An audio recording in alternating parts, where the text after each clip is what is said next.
no. All right, you guys. So everybody welcome. So we're going to get started. Is my volume okay? Okay, good. Okay. I hope it's not too loud. Let me just get my notes. And then we'll get started. Thank you all for being here on a what is it, long weekend? Not long weekend for me though. Okay. So hi everybody. Welcome. Thank you for sharing your Sunday with me.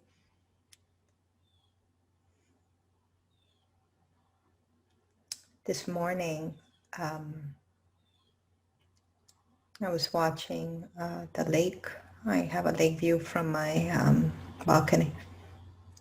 And I was just watching the lake, and it occurred to me how many times I've looked at the lake through the different period of time, through the different moods, through the different thoughts or situations, and how the lake remains the same. Pema Chodron, which is a Buddhist teacher, she often mentions the rain remains the rain. And what she means by that is, if you've ever noticed when it rains, how we tend to define the rain according to how we feel or what we are going through. But on that particular day, we might be thinking. And yet the rain still remains the same. The lake still remains the lake. What shifts is my concept of it, my thought of the moment, my emotions of the moment. To give you an example, if I'm having a soothing day, a calming day, the lake will bring a lot of peace, a lot of calm. If I am not, then I might perceive it under a different way. The example that Pema Chodron uses, for example, is if you are in a meditative state at home and you hear the rain, of course you're going to feel calm and you're going to think, oh wow, the rain is awesome. Versus if you're having your wedding and it rains and it messes everything up, you're not going to like the rain so much at that period, huh? And so it really talks about how life occurs, how situations occur, and we define it by how we are feeling and how we are thinking and what the passing thoughts or emotions at the moment are. And so if I can perceive myself as the stable mountain that watches the seasons go by, that watches the clouds go by, simply observing and noticing what is, then I find this sense of center and stability that is anchored in peace and that is anchored in calm. Today, my talk and meditation, it's around freedom from reactivity. Last week, I believe it was last week or the week prior to that, I shared the story of Sisyphus, the man who was in mythology, cursed to pick up a stone every day and take it to the highest peak and bring it down for eternity. And how the gift of a situation like that was not in changing the outer circumstances, but in changing the inner circumstances. And so it is a great teaching on finding the peace within, not finding peace in the outer world. So if I can strive for the peace and the freedom of my own inner world, my own capacity to find within me what I seek in the outer world, then I become free.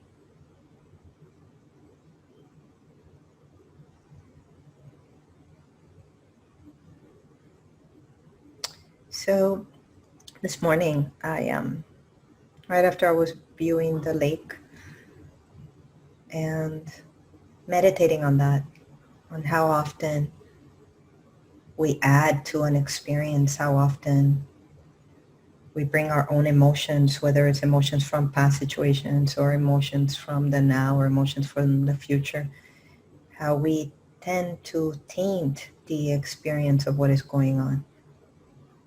Instead of simply allowing what shows up to be, instead of simply allowing the lake to be the lake, I add to the experience through my thoughts and feelings. And that is not to say that that is bad in and of itself, but more, what am I looking to experience in my life? Am I looking to have more moments of peace and clarity and aliveness? And I can begin to strive to choose that. If the outer circumstances and the outer world cannot give me that, I can return to a sense of inner stability and inner power, such as I mentioned as the feeling of the mountain, the sense of inner stability and center. So I have a couple of notes on different steps that we can take. That's why I'm looking at my notes. Different steps that we can take on being free from reactivity and for being free to choose the path of peace and the path of natural joy. I'll be talking more about that in the next weeks to come, about natural joy. But I'd like to introduce the idea now. Well, the first step would be to approach all people and circumstances as teachers. So let me share with you this morning's adventures, let's put it that way. So this morning, I wake up very early every day, and no different on weekends. And so my doggy wakes up with me, and he was really loud this morning. And so, I was in the bathroom at that moment, washing my teeth, and he's barking really loud. And I had my cell phone near me. I'm not sure how one thing led to another, but my phone fell. And those of you that may remember from a previous session, my phone, it's already broken. So let's just say that it went to the other life, I'm pretty sure today. And after that, and so I was upset. So I saw that, I felt that. And then on top of that, I heard my neighbors being very loud in the morning, which was surprising considering it's a Sunday. So all of that added in one moment of, oh my God, of reactivity. So I caught that. And so I stopped. And so I said, what am I feeling right now? Right? Where's this really coming from? So separate each thing and really see what is it that upset me from each. I divided it actually. So this inner work that I did on myself, I'm providing it here as an example for you. So perhaps it can help. So the first thing that I did with that was to identify what the reactive emotion was. Where did I feel it in my body and how did it show up? For me, it showed up as annoyance and frustration and anger. All the same emotion, just different ways of explaining it. So I felt it, right? And my first thing was to go scream in my mind. The first thing, and I didn't do it, but the first thing that I thought of was to go and tell my doggy, stop, sit, be quiet. Not in such a nice word, but I didn't. So I stayed with the feeling. And so I said, What's underneath this feeling, really? With my doggy barking, the worry, because when the situation comes up, follow the trail of thoughts. Just notice the trail of thoughts. And so the trail of thought was, I'm going to wake up my neighbors. And so I stayed with that and I said, okay, so what's the worst that can happen there? Why does that really bother me? What's underneath that? And as I kept going deeper into that, the real issue was I was going to upset people. And so as I get deeper into it, there's this sense of I want to please people, right? So I get to the bottom of it and I'm like, that's really where the juice is. I thought, okay, so now I know what I got to work on. So I moved that to the side. And of course, I attended to what needed to be attended at that moment. I went into a room and I calmed my dog down. I literally just opened the door and just let him do his thing. And after that, there was the iPhone falling. And so I thought, what did I feel at that moment when I saw the phone broken on the ground, pretty much? And I felt sad because of what I have in my cell phone, that it's not something that I can recover if I lost it, some audio that I might not be able to recover. And underneath that, I recall the teaching of impermanence, which is something I'm working with, the teaching of impermanence, how nothing really belongs to us, how when we die, we really don't take anything with us. And so it's just a teaching that I'm personally working on. And so, I just dealt with the feeling of sadness and also anger at myself for not having taken the phone when I knew I had to take it to be looked at. So as the emotions arose, I just dealt with the feelings. Right? I dealt with the feelings without judging myself or whether trying to fix it. Just in that moment, feeling what is coming up and breathing. So feeling what is coming up and breathing. And releasing. And then moving on to the next thing, which in this case was my neighbors being loud. And as I went deeper into that, it really boiled down, again, to wanting to control circumstances, thinking really in my mind, oh my God, meditation is going to come in later. I want to make sure that they're calm so that the audio comes out. And so it's, again, that sense of, wanting to control circumstances. So that, again, is where the juice is, right? And so we keep going down the ladder of the thoughts and following through to where it ends. And you begin to see what the real issue is. You begin to see what the real thought pattern is, the beginning of the thread. If you've ever seen like a ball of thread, how it gets like all complicated and has like all full of stuff. If you start kind of taking it out and you get to the root, then you're able to get like to the original thought or the real, what's the bottom line issue? Let's put it that way. What's the bottom line emotion? So that's one way of dealing with reactivity. And then understanding what your triggers are, so for example, in that case about control, wanting to control circumstances, then to be attentive to the fact that we cannot control the circumstances and to watch where that feeling is of wanting to hold or wanting to make things smooth and perfect. Well, not sometimes it cannot be like that's the case, So you have to let life show up as it does. So once I identify the thought, then can I identify an opposite thought that feels better? That would be one way. Or can I feel this feeling fully and completely and release it and let it be? Right? So that's one way. Now the second step, actually I already mentioned it, but I'm going to mention it again in case you missed it or I didn't explain it properly. When you notice reactivity, number one, to identify what the sensation is, what the feeling is, what the emotion is, and then follow the underlining thought pattern. What's the real issue here? What is its root? Think of it almost like a plant. that has a root.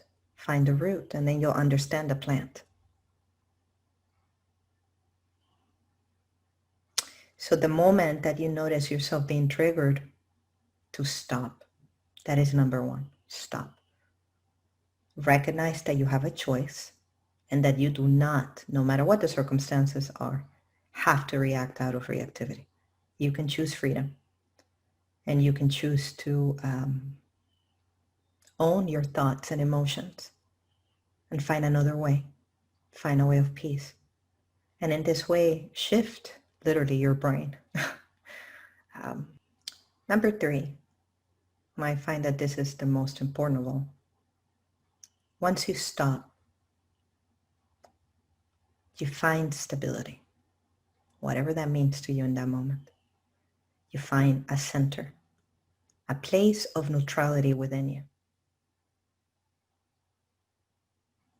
So one way to address it would be to stop, observe what is going on, and find stability. Or stop, find stability, and observe what is going on, whichever way works for you. I've tried it both ways and they work the same. And finding a space of neutrality is what we've been working here with meditation, finding the place of the observer, the place from which your wise, kind, and compassionate self arises, the soul, the truth of who you are.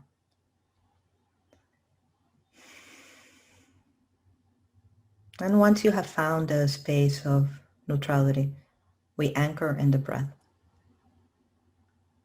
If the breath is not accessible, meaning it's not comfortable to you or is simply not accessible at that moment, because you might be too agitated or whatever the circumstances are, then you can anchor in the body, or you can anchor in your surroundings, in the sounds, in your senses, in what you're looking at or smelling or tasting at that moment. But essentially, it's bringing one single pointed space of attention and stopping, right? The other one that really works very well, believe it or not, that we were taught in kindergarten, at least some of us were taught in kindergarten, is count to 10.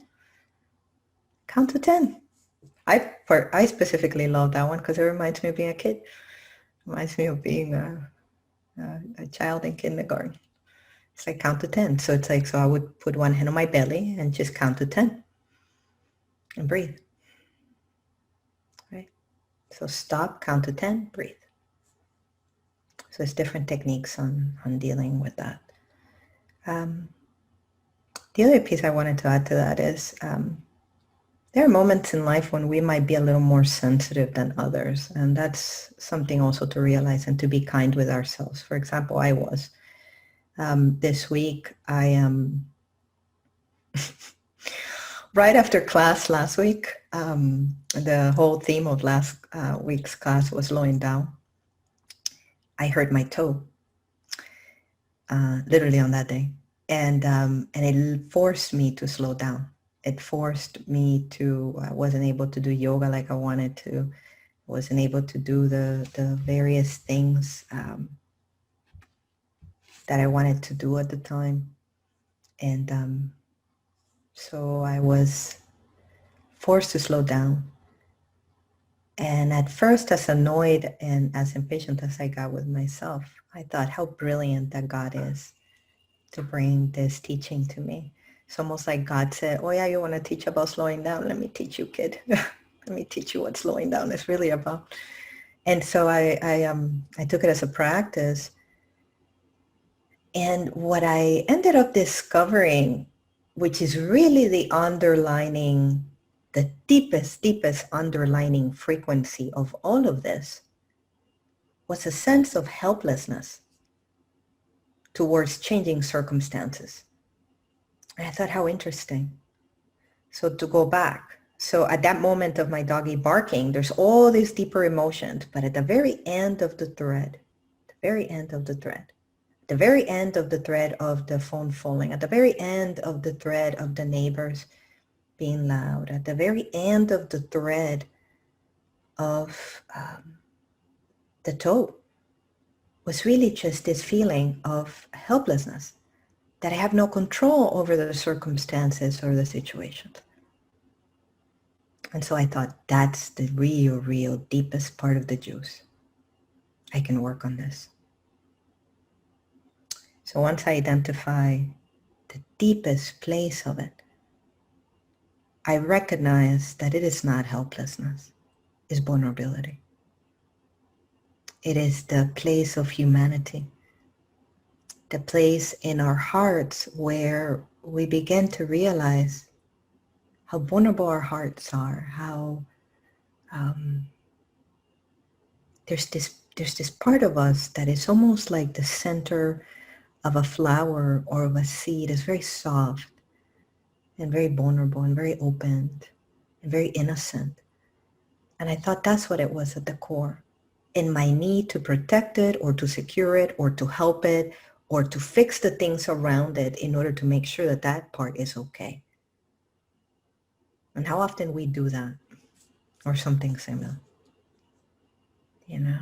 And so I thought, can I hold this part of me that I've recognized that is the common theme in all situations and love it and hold it and allow it to understand that just as the mountain, it is stable and steady and things will move around it without its control. And can I just let it be what it is, you know? And so that space of helplessness was really vulnerability.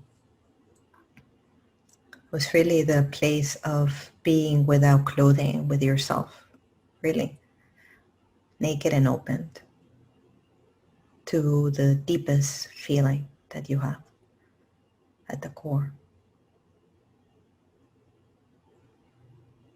And so when I felt that, I surrendered it to God and felt myself held by God and loved by God. And then I went back and looked at all of this and I was at peace. So this is why I'm sharing the whole process, so that I hope it helps you. And we're going to be working on that today. The key in this story, which is why I wanted to share it, is to live with an open mind and an open heart, as I mentioned last week, like the Dalai Lama has mentioned. Can I have my heart open and vulnerable and soft without trying to protect it? You know, the ways that we try to control circumstances and people and situations, whether it's the phone from falling, the neighbors from being loud, the doggy from barking, trying to control circumstances so that we feel better. No, we can feel better without needing to control anything. We can let the true self, the soft self, that vulnerable space be out here in the open without having to control circumstances, situations, or people.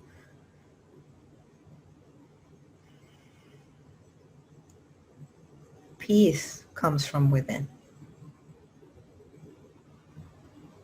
Peace comes from being that vulnerable space, that innocent space,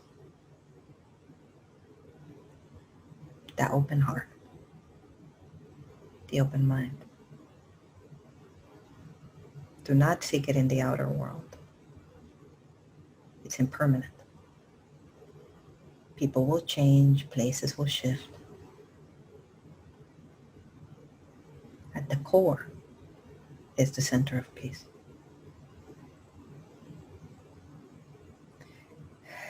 So the fourth of the steps is to practice, to keep practicing, to notice in your daily life what are your triggers, what is the reactivity, what are you reactive to, and why are you really reactive? Dare to ask that question. Have the courage to explore the deepest core of you. Really go there. And find the center, the stable place. Before coming into any situation, that you already know may be stressful. Or learn to find it on a daily basis so you learn to recognize your true self, the true core.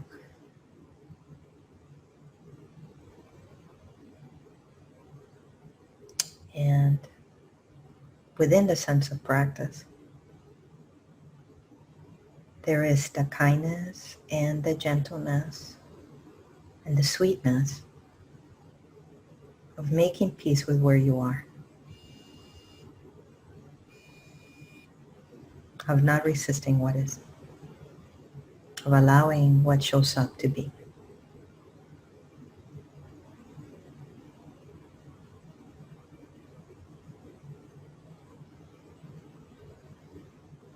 Making peace with yourself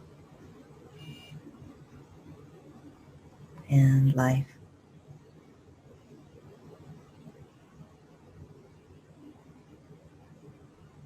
So now, we'll go into our meditation. So let's find a comfortable position. And afterwards, we'll open it up for questions as well. So once you have found a comfortable position, begin to close your eyes.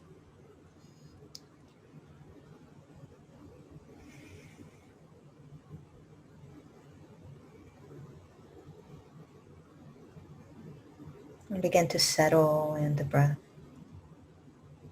to settle in the body, to settle in your surroundings.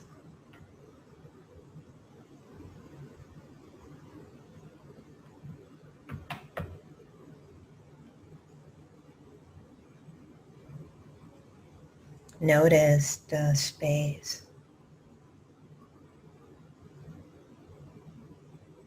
around you and in you.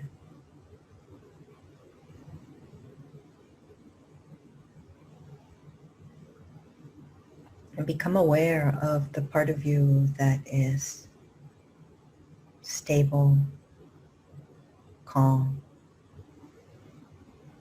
alive right now in this moment.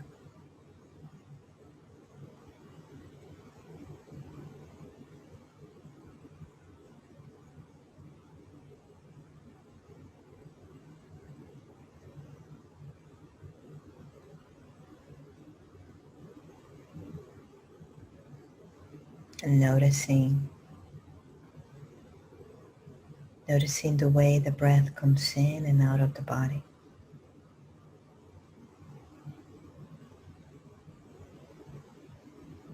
The spaces between the breaths.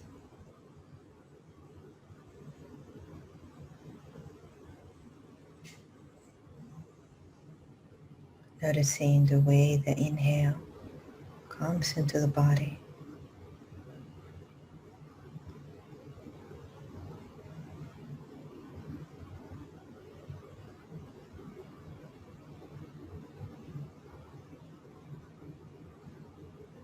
Where it settles and how it begins its way out of the body as well.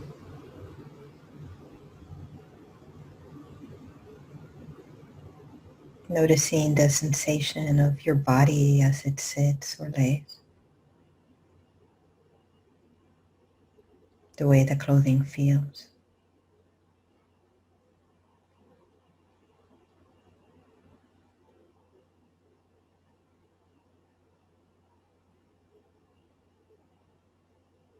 Noticing any sounds around you. And the spaces between the sounds.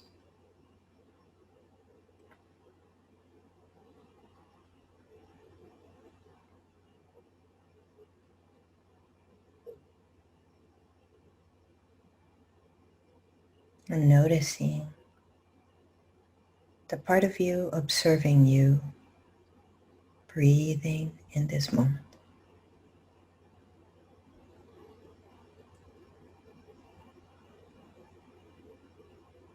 The part of you observing you as you sit or lay. And notice within that place a space of calm,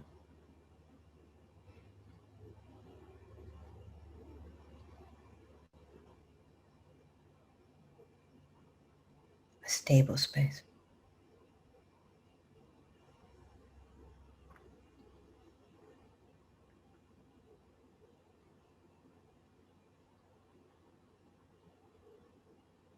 And begin to imagine yourself standing on an island. A small island where you could see all around you ocean. Sense your feet on top of the island. The way the sand feels against your feet. The gentle warmth. Sense how stable you stand as you feel the breeze, as you notice the palm trees.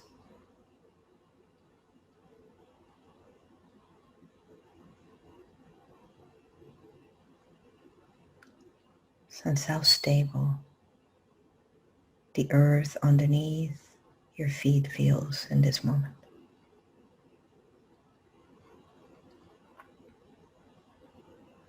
And feel that same steadiness in your belly and heart. As if the steadiness and stability from the very center of the earth was connecting with you.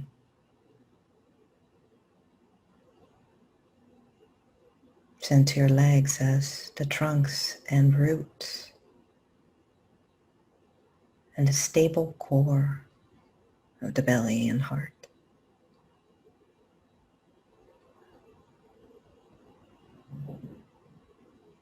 And notice the waves of the ocean.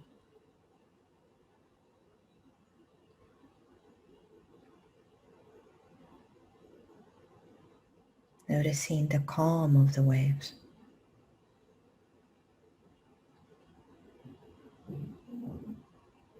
Noticing the colors or sensing the colors. Sensing the rhythm of the waves. And noticing, can I observe the rhythm of the ocean and maintain my sense of stability within me? Simply observing and holding steady within as you do.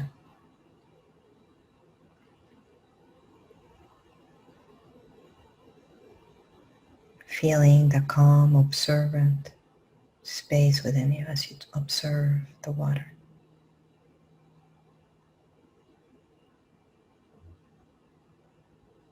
And begin to notice the shifting tide. Noticing the waves become stronger,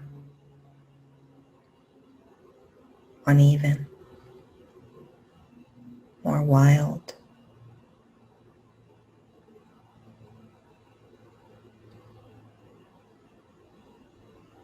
Noticing bigger waves now. And still maintaining that deep sense of stability within the core and belly. Noticing the breeze now becoming a stronger wind.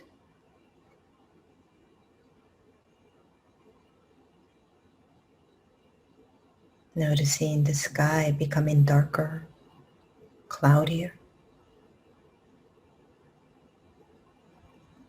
And the sound of thunder in the distance.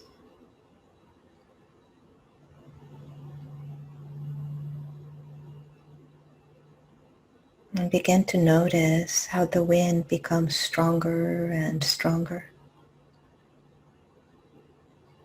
And the thunder louder and closer. And still maintaining that deep sense of inner stability and calm.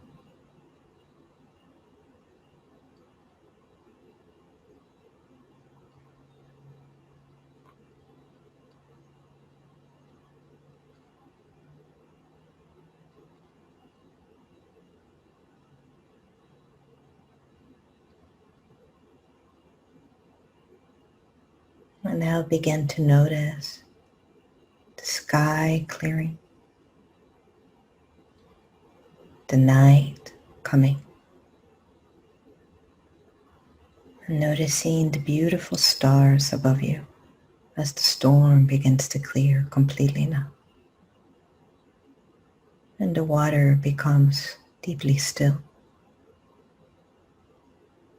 Sense how you feel after the storm. Can I notice the center of peace even after the storm?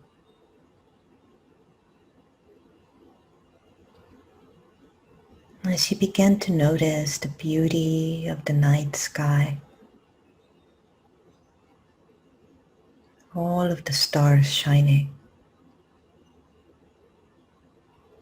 the gentle light from the stars,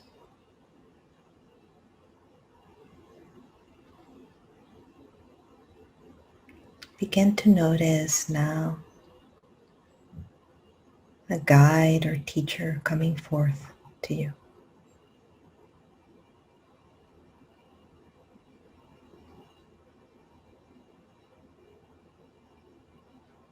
A teacher who is helping you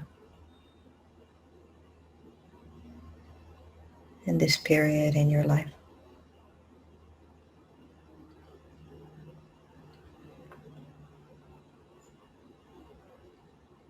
And sense this guide, teacher, or inner part of yourself come forth. This higher, wiser self come forth.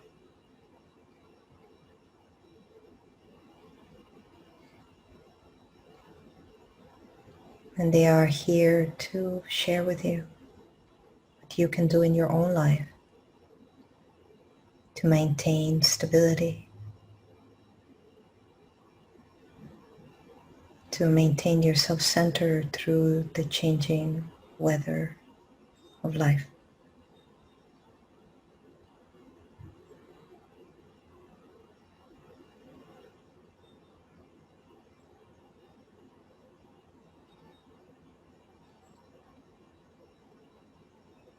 And feel the love and the peace that comes from this teacher to you.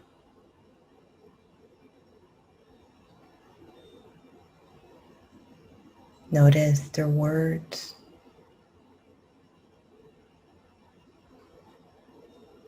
or the image that they would like to provide you with that can assist you later.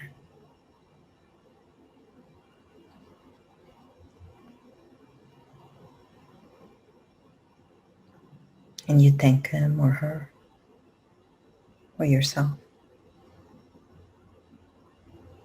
And begin to now walk behind you.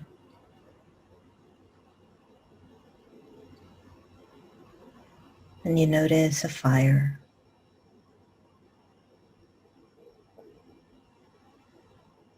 A gentle fire waiting for you. You begin to notice a circle of guides and teachers sitting around this circle. Great wise ones who have assisted humanity across time and space and are here to assist you today. And begin to walk towards them as you sit by the fire. This gentle, cleansing, purifying fire. And sitting in silence, receiving the soothing light of the fire.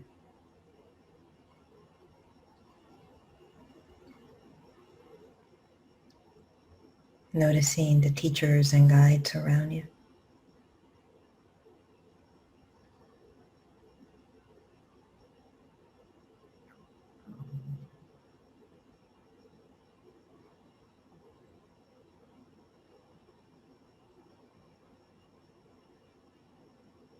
And notice 3 of them coming close to you now.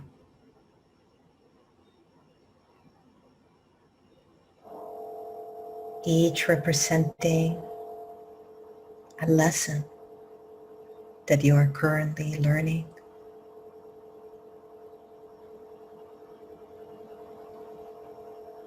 or have learned from your past, in your present, or in the future yet to come.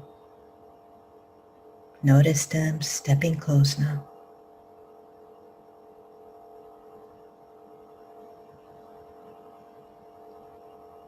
Allowing them to speak and share with you their gift today.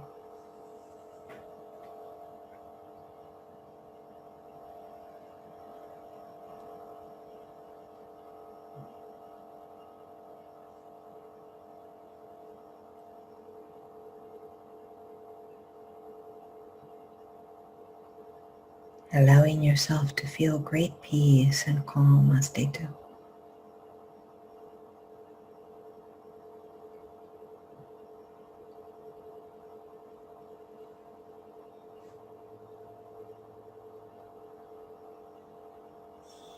And thanking them. Thanking all of them and yourself.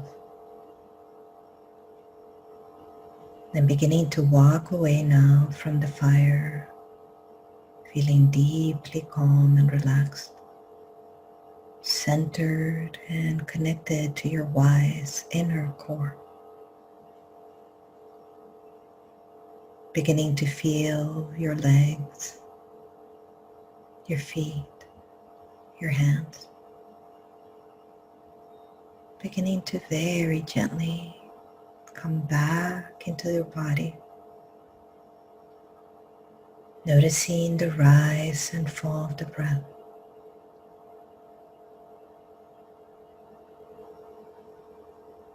Exhaling completely out.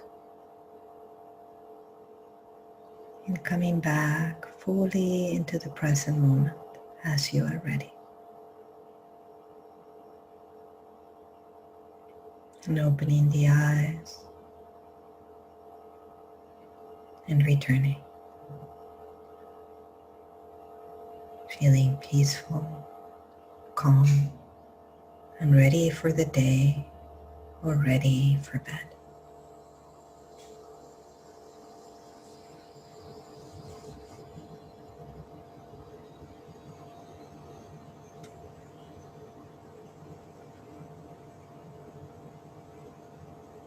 And taking a couple of moments to return. Beginning to stretch and opening the eyes as you are ready. And perhaps writing down your experience.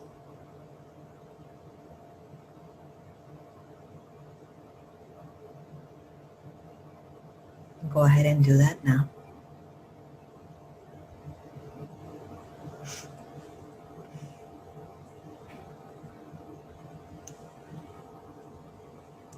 And I'll give you a couple of minutes to write down your experience if you like, or simply sit and be with your experience for a bit.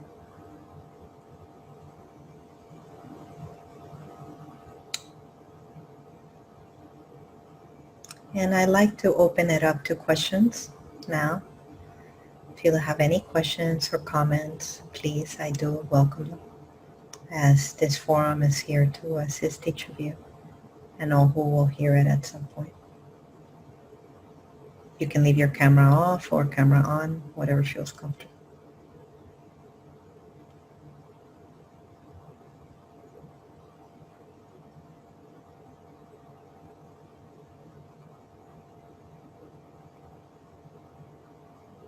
If you'd like to share, please go ahead and unmute. In the meantime. Oh, hi. Just something I can hear. I'm sorry, who's talking? Melinda. Oh, hi. I can't hear you very well, Melinda. Oh, okay. Okay, there we go. Hi. So just something that came very strongly to me is that when you talked about we're trying to protect our heart or that place inside of us that's very vulnerable, but when we are in our heart and we allow it to be open, we are still safe and protected. So I'm not sure I understand that question. So are you asking that? No, it's like something like what I received during like the meditation. It's that you're Oh, still even like you don't need to protect your heart because you're safe when your heart is open. oh, beautiful. Yes, that's right. You are That's right. protected, and That's you right. don't have to close your heart to try to protect it. You can have your heart open and still be safe and protected. That's right. That's right. That's right. Beautiful. Thank you for sharing. Hi, Anna. Hi. Oh, hold on. Danielle. Melinda, are you done? Just want to make sure she's Okay. okay. Thank you for sharing. Hi, Danielle. Hi. Okay, so going on that same theme of an Mm-hmm. open heart, it's kind of more, I don't know if it's going to more of an analytical question, but I did want to We love ask analytical questions. Bring it. Bring if it. it is that your heart is safe when it's open, where does the desire to close down come from? Because so many people do it to the point where it's a cycle. And Oh, I through love your question. Well, yeah, it's our own systems. I mean, we're set up when we're scared or depending on what the emotion is, yeah. to fight, to flight, Hmm. or to freeze. Okay. So again, it's not bad or it's not good. It's our natural way of responding. It's the way we're set up, really. Our natural way of responding to what we perceive as danger. Yeah. So are we perceiving, okay, so this is really what that essential question is about the open heart. Are we perceiving the world to be dangerous? And I mean, and some of us are taught that when we're little, right? Yeah. Some of us are taught, look left, look right, because, a car might come in and you might get hit and you might die, and yet, Right. the child naturally at its core, at its deepest intuitive space knows exactly what to do. All things in nature know exactly what to do. Animals know what to do. Plants know what to do. There's something innate in us called instinct or intuition, or there's many words for it, but it's really this natural intelligence that knows exactly what to do and when to do it. However, we get all these skewed commentary from the outer world about what is right and what is wrong, how to protect ourselves, how to hide. Like, let me give you an example with the vulnerable heart, which is why I was saying that. Like, we are taught not to cry in public. And I'm only speaking for myself, by the way. We're taught not to cry in public. Oh, what are people going to think? Oh, your makeup is going to fall off. No, if I'm sad, I should be able to be sad. Right. However I'm feeling that feeling, let the feeling arise. I don't have to lose control and do the ugly cry, like Oprah says, do the ugly cry. But you could still feel, you can still acknowledge where you're at and make peace with where you're at and go from there, and Well, then begin to, yes. I guess then I would say, at what point in this experience, because now we have to undo everything that we've been taught to do inadvertently, even if not on purpose, because the world wants a good world, Yes. but then bad things Yes. happen, then we start closing down, and then it Yes. perpetuates the bad. So how do you, and we've seen a lot of people that when you have an open heart and you're kind, you tend to feel like the world is attacking you, or you're more vulnerable, or somebody says, you're an easy target. So you get negativity coming at you, and then you get scared and shut back down. At what point in your experience do you begin to realize, hey, the negativity can't do anything? Like, how do you begin to realize and chart your way out of that I close? love your question, Ms. Danielle. I love it. Yeah. So let me go into that for a bit. So number one, what I would mention is do not take anything in the outer world personally. Okay. That's number one. If it is not personal, it has nothing to do with me. It is not about me. For the most part, people are being triggered by their own perceptions of the world, by their own thinking of what is happening, by their own feelings and expressions within themselves of what is happening. So to give you an example, if let's say this is a person, my pen, I always use my pen as an example, right? If this is a person and this person comes in and they say, oh, Ana Maria, you're stupid, right? If I feel I'm stupid in any way, it's going to trigger me. It's going to hurt me because I'm already feeling that in me. However, if they call me stupid and I know I'm not, it can just be words and they can fall off. Now I can choose how I'm going to react. Now I can choose how I'm going to react to that behavior. And so the choice would be, in this case, what do I really want and why? This is key, Danielle. What do I really want and why? Do I want to feel peace? Do I still want to be my, like, and I'm going to use myself as an example. My deepest intention is to be who I am, no matter what the circumstances. Right. That I be completely and absolutely free to be my open heart and open mind. And that I do not be controlled by outer circumstances, no matter what they are. And so this person screaming at me or treating me in that way, I have a choice. I fight back, right? Remember, fight, flight, freeze. I have one of those three choices. What if I step away from those three choices? That's the key that I'm trying to teach you here.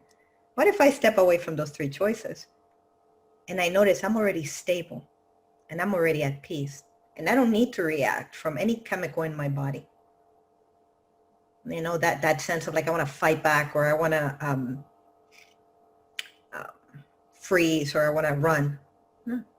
What if there's another choice? To come from the observer space and let the observer space guide you, which is what I teach you guys when we're working with intuition and when we're working with the soul. There's another aspect to you that is behind these options. And it takes training to encounter that.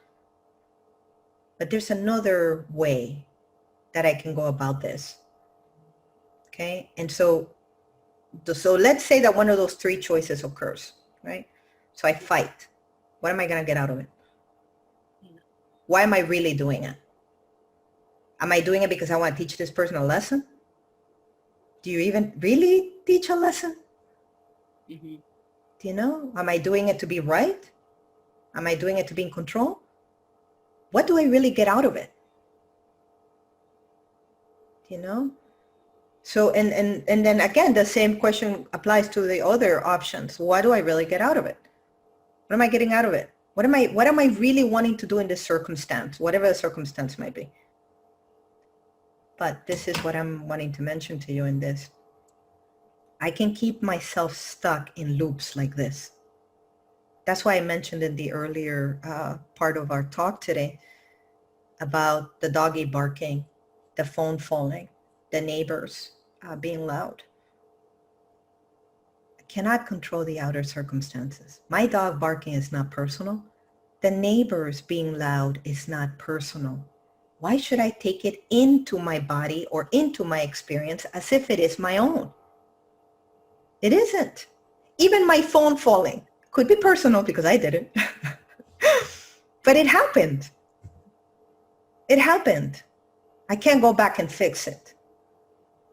Same thing with how many times we make mistakes. It happened.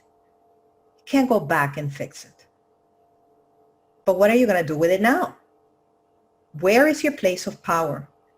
Where are you really wanting the destination to be? And I think the answer to your question, the way that I would respond, is where do you want to go from there? So if I want to live with an open and vulnerable heart, I want to be free.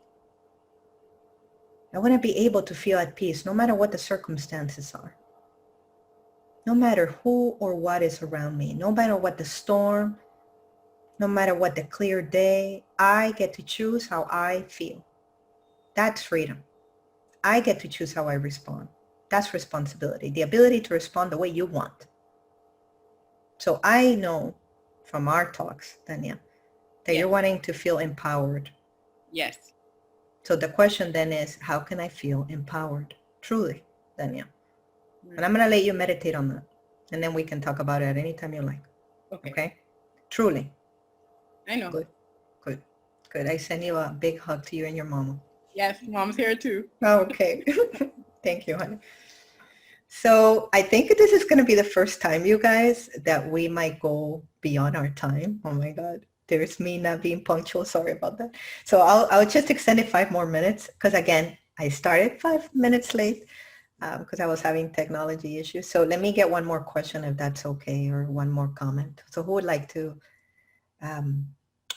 Who has a question or a comment that you would like to share? Anybody? I thought I had seen a light on. No? Okay. Thank you all for coming today. I want to leave you with exploring this sense of empowerment.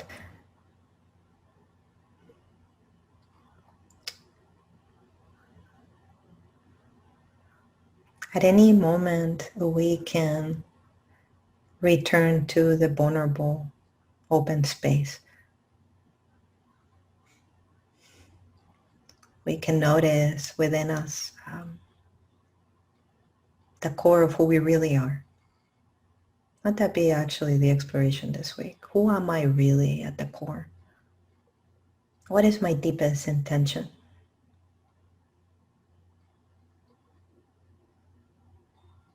Where does this self want to go next? And usually when we ask that question, there is a sense of wanting to feel more peace or joy or love or contentment, and to share it with the world, and to share it with those around you, and to find it in other hearts and in other spaces. And so I often talk about gratitude. I usually like to end my sessions with that, because I find that it softens the heart, that it helps me remember the place of the open heart and the open mind. And to notice yourself this week, how parts of ourselves may harden against whatever the circumstances might be. How you might begin the day a particular way of feeling, and at the end of the day you might feel another. What changed it? You did.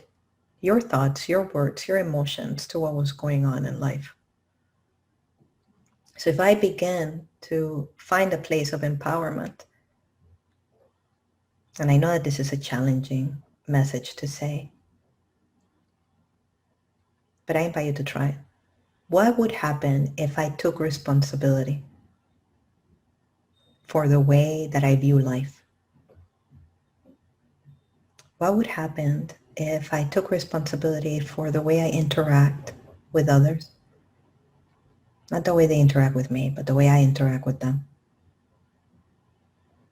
And within that process, that I can choose to be my vulnerable, true, core self. It takes practice. So be gentle and kind. Thank you all for coming on Labor Day weekend. I am truly grateful for you showing up today. And I look forward to seeing you all in next class. Many Thank blessings to all. I send you all my love. Thank you. Bye. Thank you. Bye. Thank you.